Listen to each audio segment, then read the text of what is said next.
পুনৰবাৰ নৰেন্দ্ৰ মোদীৰ অধ্যক্ষতাত বহিছে উচ্চস্তৰীয় বৈঠক উপস্থিত আছে প্ৰতিৰক্ষা মন্ত্ৰী ৰাজনাথ সিং ভাৰতত পুনৰবাৰ উচ্চস্তৰীয় বৈঠক ইতিমধ্যে বহিছে নৰেন্দ্ৰ মোদীৰ অধ্যক্ষতাত এই বৈঠক বহিছে প্ৰতিৰক্ষা মন্ত্ৰী উপস্থিত আছে সেনাৰ শীৰ্ষ বিষয়াসকল উপস্থিত আছে পুনৰবাৰ পাকিস্তানৰ বিৰুদ্ধে ভয়ংকৰ ষড়যন্ত্ৰ ৰচিব পাৰে হয়তো ভাৰতে ভয়ংকৰ সিদ্ধান্ত ল'ব পাৰে পুনৰবাৰ পাকিস্তানৰ বিৰুদ্ধে ভাৰতে এই মুহূৰ্তত সবিশেষ এই মুহূৰ্তত সবিশেষ লৈ কেনে চেষ্টা কৰিছো পুনৰ পাকিস্তানৰ বিৰুদ্ধে ভাৰতৰ বৈঠক পুনৰ পাকিস্তানৰ বিৰুদ্ধে ভাৰতৰ বৈঠক নৰেন্দ্ৰ মোদীৰ অধ্যক্ষতাত অনুষ্ঠিত হৈছে এই বৈঠকত উপস্থিত প্ৰতিৰক্ষা মন্ত্ৰী NSA CDS পাকিস্তানৰ বিৰুদ্ধে আৰু অধিক বৃহৎ সিদ্ধান্ত লোৱাৰ সম্পূৰ্ণ সম্ভাৱনা এই মুহূৰ্তত আমাৰ হাতত দৃশ্যাংশ আছে আমি পুনে দৃশ্যাংশ দেখুৱাৰ কাৰণে চেষ্টা কৰিম এয়া হৈছে উচ্চস্তৰীয় বৈঠক যি বৈঠক ইতিমধ্যে বহিছে প্ৰধানমন্ত্ৰী নৰেন্দ্ৰ মোদীৰ অধ্যক্ষতাত এই বৈঠক ইতিমধ্যে বহিছে সেনাৰ শীৰ্ষ বিষয়াসকল উপস্থিত আছে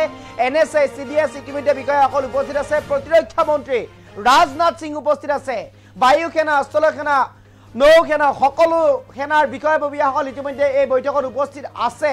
নৰেন্দ্ৰ মোদীৰ অধ্যক্ষতাত এই বৈঠক পুনৰবাৰ অনুষ্ঠিত হৈছে পাকিস্তানৰ বিৰুদ্ধে আৰু অধিক ভয়ংকৰ ষড়যন্ত্ৰ ৰচাৰ সম্পূৰ্ণ সম্ভাৱনা আছে পুনৰ পাকিস্তানৰ বিৰুদ্ধে ভাৰতৰ বৈঠক ইতিমধ্যে বহিছে আনহাতে পাকিস্তানত হাহাকাৰ পৰিৱেশৰ সৃষ্টি হৈছে পাকিস্তানত হাহাকাৰ লাগিছে ইতিমধ্যে পাকিস্তানৰ প্ৰধানমন্ত্ৰী সাহাব ইতিমধ্যে হাস্পতালত ভৰ্তি কৰা হৈছে পাকিস্তানৰ প্ৰধানমন্ত্ৰীগৰাকীক অসুস্থতাৰ দোহাই দি হাস্পতালত ভৰ্তি হৈ আছে পাকিস্তানৰ প্ৰধানমন্ত্ৰীগৰাকী ইতিমধ্যে সেনা বিষয়াসকলৰ যি পৰিয়াল আছে এই পৰিয়ালসকলক বাহিৰলৈ পঠিয়াই দিয়া হৈছে পাকিস্তানৰ আৰু ইতিমধ্যে কেইবাগৰাকীও সেনা বিষয়াৰ যি পৰিয়ালবৰ্গ আছে পৰিয়ালবৰ্গক পাকিস্তানৰ পৰা বিদেশলৈ লৈ যোৱা হৈছে সেনা বিষয়াসকলে লৈ গৈছে আৰু ইতিমধ্যে নিজেও দেশ এৰি পলায়ন কৰিছে বিদেশলৈ সমান্তৰালভাৱে প্ৰধানমন্ত্ৰীয়েও যিগৰাকী পাকিস্তানৰ প্ৰধানমন্ত্ৰী আছে এই পাকিস্তানৰ প্ৰধানমন্ত্ৰীগৰাকীয়েও ইতিমধ্যে হাস্পতালত ভৰ্তি হৈছে প্ৰধানমন্ত্ৰী শ্বাহবাজ শ্বৰীফ অসুস্থতাৰ পিছতে এতিয়া পাকিস্তানত চিন্তিত আৰম্ভ হৈছে তাৰ মাজতে আন এক বৈঠক বহিছে ভাৰতত হয়তো পাকিস্তানৰ বিৰুদ্ধে ল'ব পাৰে বৃহৎ সিদ্ধান্ত গুৰুত্বপূৰ্ণ সিদ্ধান্ত পুনৰ ল'ব পাৰে ইতিমধ্যে কেইবাবাৰো আওপকীয়াকৈ আক্ৰমণ কৰিছে ভাৰতে পাকিস্তানক জেলাম নদীৰ পানী এৰি দি জল বিস্ফোৰণ ঘটাইছে ইতিমধ্যে